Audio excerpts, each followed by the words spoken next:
आणि यानंतरची बातमी आहे धाराशिवमधून तुळजापूरमधून तुळजाभवानीच्या मूर्तीवर उंदीर भाविकांनी व्यक्त केली आहे नाराजी।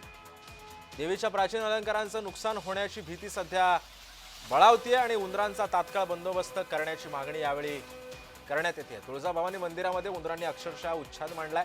मंदिर बंद केल्यावर थेट तुळजाभवानी मातेच्या गाभाऱ्यामध्ये उंदरांचा संचार असल्याचं दिसून येत आहे। या संदर्भामध्ये अधिक माहिती देण्यासाठी आमचे प्रतिनिधी उदय सावळे आपल्यासोबत जोडले गेलेले आहेत। उदय, नेमका हा सगळा प्रकार काय आहे आणि आता कशा पद्धतीने पावलं उचलली जातात? नक्की सिद्धेश, महाराष्ट्राची कुलस्वामिनी आई तुळजाभवानी मातेच्या मंदिरात उंदरांचा संचार असल्याचे ऑनलाईन दर्शनातून दिसून आलंय। सिद्धेश, खरं तर गुजरातमधील भावनगर येथील हितेश भाई जानी या भाविकाला ऑनलाईन दर्शनादरम्यान हा उंदीर दिसून आला होता। तर मातेच्या गाभाऱ्यात उंदीर वावरत असल्याचे ऑनलाईन दर्शनातून स्पष्ट दिसून येते। त्यामुळे या उंदरांमुळे आई तुळजाभवानी मातेच्या प्राचीन अलंकाराला नुकसान होण्याची भीती देखील सिद्धेश व्यक्त होते।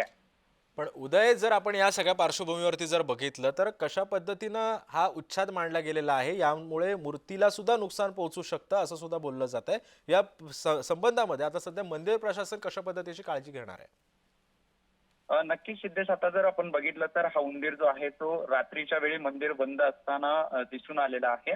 एकूणच तो मंदिर सायंकाळच्या वेळी ऑनलाईन दर्शनाच्या वेळी दिसून आलेला आहे, रात्रीच्या वेळी। त्याच्यामुळे आता नक्कीच यावरती मंदिर प्रशासनाकडून पावलं उचलली जाणार आहेत आणि उंदरांच्या संदर्भामध्ये योग्य ती कारवाई करण्यात येणार आहे। खरंय, पण उदय, जर आपण बघितलं तर भाविकांचे सुद्धा जो जनसागर येत असतो त्या त्या पार्श्वभूमीवरती सुद्धा आपण जर एक गोष्ट लक्षात घेतली तर कशा पद्धतीनं एक स्वच्छतेचा प्रश्न या निमित्तानं उपस्थित होतोय। स्वच्छतेला कुठेतरी मंदिर प्रशासन कमी पडतंय का? नक्कीच जर आपण बघितलं तर महाराष्ट्रातून दररोज मोठ्या संख्येने भाविक हे आई कुलस्वामिनीच्या दर्शनासाठी येत असतात। कुलधर्म कुलाचारासाठी अनेक भाविक मंदिरामध्ये येत असतात।